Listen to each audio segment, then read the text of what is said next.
A very pleasant day to you and welcome to the news on Niger Delta Television. I am George Ameli. Thanks for joining us. The headlines, the highlights of the news. Bayelsa State signs Memorandum of Understanding with Blue Seal Energy to build a mini LNG plant. Aliko Dangote Foundation gifts Bayelsans 10,000 bags of 10 kilograms rice. Plus, federal government sets 16 years as minimum age for university admission. Now the details of the news. In its bid to have more youths of the state gainfully employed, the Bayelsa State government on Monday signed a Memorandum of Understanding, MOU, with a private firm, Blue Seal Energy, to build a mini LNG plant in the state. The targeted time frame for the completion of the liquefied natural gas LNG plant project is 2 years. The Memorandum of Understanding, MOU, between the Bayelsa State government and Blue Seal Energy is the outcome of over 4 years of collaboration. The facility, proposed to be sited in Obunoya community in Yanagwa local government area, will convert natural gas and later line gas into liquefied natural gas for easier storage and export. We are here on the invitation of the Bayelsa State government. Over last year, our engagement with the state government has picked up in the area of gas development. And we are excited that we have, as our OEM for this project, the largest producer and OEM natural gas development, or we talk about lean gas as well, Fortune Gas of China. They have been in the forefront of trying to build mini LNG plants across the world. They have particular interest in coming to Bayelsa State. 25-30% upland. The rest is all riverine. To get to my village,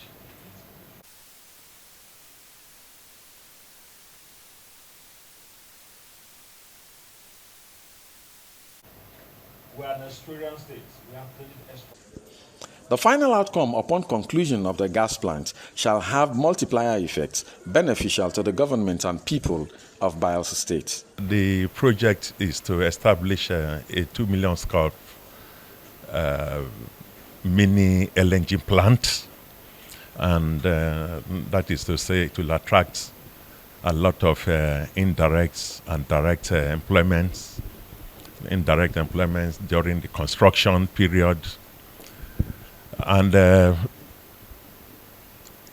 direct employment after the construction. Aside the people that will be employed, there will be a lot of subcontractors that will have businesses in that place. And of course, the local content law is clear. For the unskilled, it's 100% locals that will be engaged, in the company. The semi-skilled is minimum of 50%, both for Bayelsans and the company. Then the skilled is minimum of 10%. This is part of the drive of the government of Bayelsa State to open vistas of opportunities, not only for the state, but for our very teeming youths. And that is what we have done today. And we hope that in the next 24 months, this plant will be completed and we are going to see the benefits of this plant. With the project expected to commence in the third quarter of 2025, Bayelsa's local economy, upon conclusion, shall improve in leaps and bounds. From the office of the Secretary to the State Government, George Ameli reporting for NDTV News. The Bayelsa State Government has again called on the Niger Delta Development Commission, NDD, and other well-meaning organizations to support the state in addressing the twin problems of flooding and coastal erosion. The Deputy Governor, Senator Lawrence Erujakpo, made the call at an enlarged meeting with the Directorate of Flood and Erosion Control, local government chairmen, and other critical stakeholders in Government House Yanagwa on Tuesday. The Deputy Governor lamented that communities in the state, particularly those along the Atlantic Ocean, were being washed away by coastal erosion every year. While appreciating the NDDC for some of its projects in the state and the Niger Delta region, he stressed the need for the interventionist agency to collaborate with the state government in the execution of more impactful projects. Meanwhile, the Bayelsa State government has directed its Directorate on Flood and Erosion Control to expedite action on opening up more drainage canals and dredging of sand at specified locations for temporary camps, even as the 2025 flood season gets underway. The Aliko Dangote Foundation has flagged off its 2025 National Food Program in Bayelsa State with the distribution of 10,000 bags of 10 kilograms rice to the poor and vulnerable in the state as part of measures to alleviate the plight of the less privileged. The ceremony, which held at the banquet hall in Yanagwa, was attended by top government functionaries led by Governor Doye Diri and some beneficiaries of the scheme, including persons living with disabilities. Correspondent Blessing Agadaga was there for NDTV News. The Bayelsa State Governor, Senator Doye Diri, represented by the Deputy Governor, Senator Lawrence Erujakpo, formally flagged off the distribution after appreciating Alhaji Aliko Dangote for his generosity to Bayelsans through the years. Let us start the distribution of the rights. It's on that note I want to thank Dangote Foundation, and on behalf of His Excellency, we flag off the distribution of these rights to the glory of God and well-being of Bayelsans. Thank you and God bless you. Earlier in his remarks, the head of operations Aliko Dangote Foundation, Mr. Edero Victor Ejiro, stated that the gesture, which is replicated across the 774 local government areas in Nigeria, was to complement efforts of the food intervention programs by state governments. He emphasized that the distribution must go round to impact people at the grassroots. This initiative of rice distribution came up last year from the foundation to support and complement the food security initiative that is being put in place by the various state governments. And the program, we are doing it to distribute the rice across the 774 local governments in Nigeria. And our target beneficiaries are the market women, the vulnerables, the physically challenged people, the widows, and the artisans. The distribution of the rice here in Yenegua was supervised by the officials of the Aliko Dangote Foundation, who strictly ensured that the targeted persons are true beneficiaries. In his vote of thanks, the chairman of the Joint National Association of Persons Living with Disabilities, PWD, Ekpomokumo Mayor Dotimiare, appreciated the foundation for the intervention. I want to thank Aliko Dangote Foundation Group for reaching out to persons with disability for this trying time to make sure foods have been placed on our table. And in the other hand, we also extend our greetings to the government of Bayelsa State for giving us this privilege to be here to receive these food items. We want to say thank you as you continue to remember persons with disability. The Almighty God will equally and every time will represent and recognize you in every of your activities. Other beneficiaries also spoke.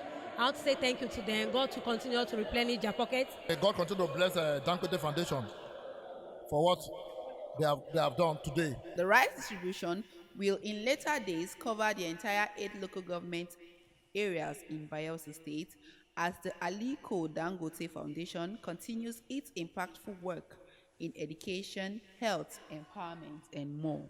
Blessing Agadaga, NDTV News. President of Dangote Group, Aliko Dangote, has lauded President Bola Ahmed Tinubu in an open letter on his reforms in Lagos State and Nigeria.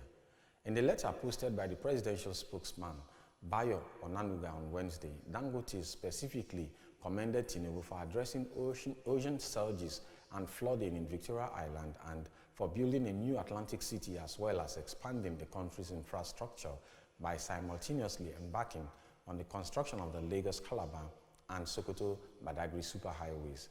He applauded the exemplary intervention in ending the era of ocean surges by continuously tackling the issue of perennial flooding affecting residential areas in Lagos Island. According to the letter, the president's foresightedness is even more visible in view of the tragic incident in Kerr County, Texas, United States of America, where over 100 lives were sadly lost to flash flooding. Dangote prayed God to continually increase the wisdom of the president and inspire him to greater heights for the benefit of all Nigerians. Should you just be joining the news? You're watching the news on Niger Delta Television. On the headlines, Bayelsa State signs MOU with Blue Seal Energy to build a mini LNG plant. Aliko Dangote Foundation gifts Bielsans 10,000 bags of 10 kilograms rice. Still to come in the news, the federal government sets 16 years as minimum age for university admission. Details of these and other stories after the break. Please stay with us. Welcome to Niger Delta Television News and Current Affairs Department at the NSE Koli Media Complex, here in Yanagwa, Bayelsa State. One of NDTV's traditional objectives is to disseminate information with renewed vigor. We build teamwork for accountability, efficiency, and accuracy. Our community reports, eyewitness accounts, current affairs discussions are detailed and competitive. As NDTV reporters, undiluted report is our goal. We gather the news and bring it to you just as it is. Our cameras are poised to get in the story behind the story in an in-depth news report. Our new digital equipment are top-notch with clearer visuals and audio. NDTV is repositioned to serve you better. Join us on the news every day at 7 a.m., 12 p.m. and our major bulletin at 7:30 p.m. on Channel 25 UHF. NDTV, crystallizing the vision.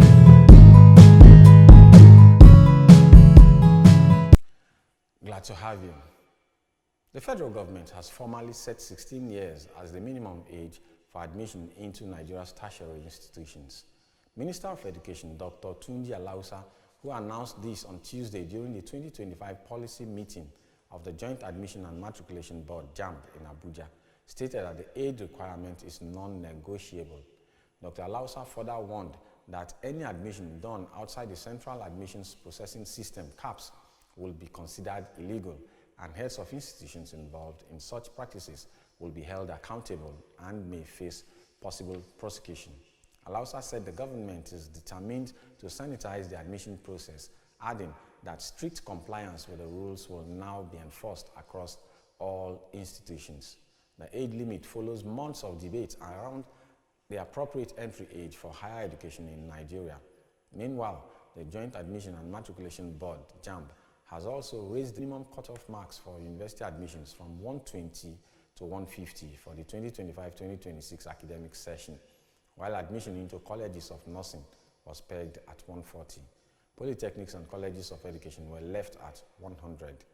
The decision reached during the 2025 policy meeting on admissions in Abuja reflected a collective effort by stakeholders to prioritize transparency, fairness, and academic excellence in the nation's tertiary education system. Nigerian comedian Mr. Macaroni has recorded a remarkable achievement as he graduates from the prestigious Royal Academy of Dramatic Art, RADA, in London. Entertainment correspondent Favour Aliko has more. Popular Nigerian comedian and actor Adebowale Debo Adebayo, known as Mr. Macaroni, has successfully graduated from Royal Academy of Dramatic Arts, RADA, a top drama school in London. The content creator, known for his comedy skits and activism, shared the good news with his fans on social media, posting photos from his graduation ceremony. He expressed gratitude to God, his family, and supporters for standing by him throughout the journey. Mr. Macaroni also mentioned that studying in London was a dream come true, and he looks forward to using his new skills to improve his craft and contribute more to the entertainment industry.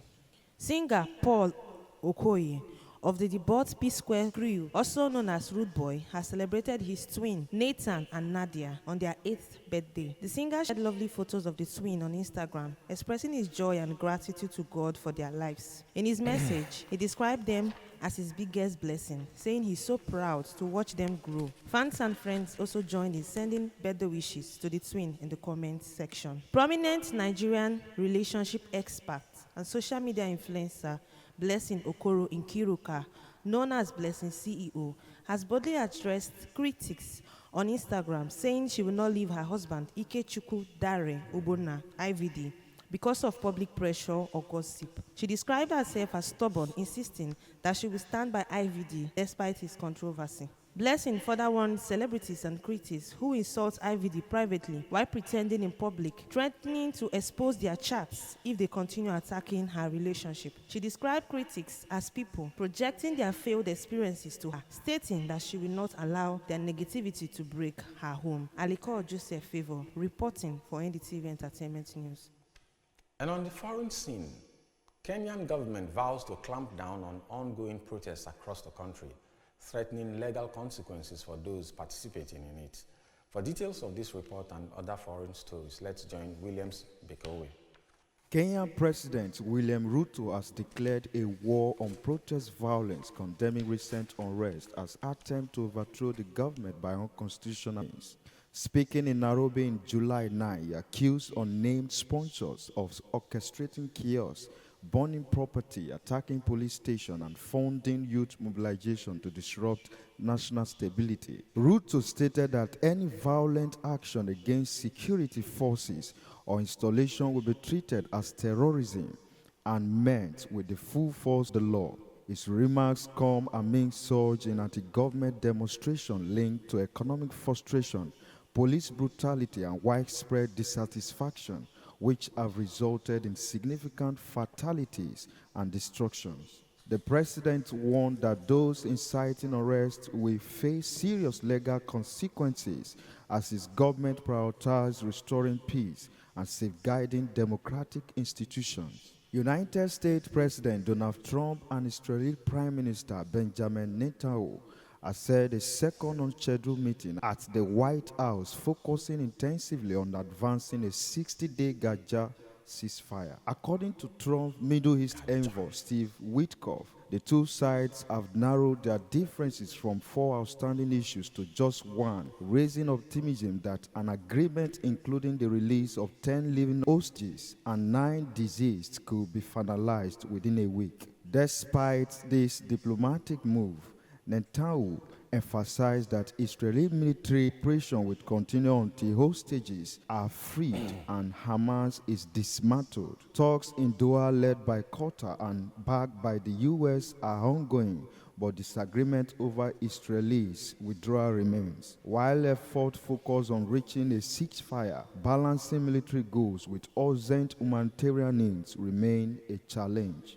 5 people are missing after a house was buried by a landslide in Zuyong County, Sichuan Province, southwest China, early today. The incident, according to local government officials, was triggered by torrential rainfall overnight, prompting a large-scale rescue operation. Heavy summer downpours have flooded much of southern China this season, causing widespread flooding, landslides, and displacement. Authorities evacuated thousands and issued multiple alerts, but with the rains continuing, risks of further geological disaster remain high. Williams Bekewe reporting for NDTV Foreign News. And in the ever-busy world of sports, Nigeria Chukwuebuka Eknekwechi has broken the African shot put record, taking 3rd position with a throw of 22.10 meters over the weekend at the 2025 Prefontaine Classic in Eugene, USA. Ayemi Miene has details of these and other sports stories. With 7 of the top 10 marks in the continent's history, a 32-year-old became the first African to break the 22-meter mark in the men's shot put. 5 men broke the record of 22 meters in the shot put event, making it the most competitive ever. The meet was the 9th leg of the 2025 Diamond League. Joe Kovac finished first with 22.48 meters, followed by Roger Steen, 22.11 meter, and Enekwechi, 22.10. Adrian Piperi, 22.09 meter, and Raindra Campbell, 22.04 meters. According to official rankings, the 2025 Prefontaine Classic had 98,121 points, making it the highest scoring single-day athletics meet ever. Following their victory over Fluminense, Chelsea advanced to the Club World Cup final. João Pedro was the blue hero, opening his account for his new team with a brace to guarantee the team's return to the MetLife Stadium on Sunday. After joining from Brighton and Hove Albion last week, João Pedro was given his first start in place of the suspended Liam Delap. This paid off within 20 minutes as the Brazilians' incredible finish opened the scoring for the Blues. Then in the 56th minute of the second half, he secured victory with yet another brilliant finish, guaranteeing Chelsea's return to the MetLife Stadium on Sunday for the 2025 Club World Cup final against Real Madrid or Paris Saint-Germain. Ayemi Miene for NDTV Sports. That sports report from Ayemi Miene concludes the bulletin. But just before we go, in its bid to have more youths of the state gainfully employed, the Bayelsa State government on Monday signed a Memorandum of Understanding, MOU, with a private firm, Blue Seal Energy, to build a mini LNG plant in the state. We also brought to you a report that the Aliko Dangote Foundation has flagged off its 2025 National Food Program in Bayelsa State, with the distribution of 10,000 bags of 10 kilograms rice to the poor and vulnerable in the state as part of measures to alleviate the plight of the less privileged. And finally in the news, the federal government has formally set 16 years as the minimum age for admission into Nigeria's tertiary institutions. That's the news. Thanks for staying.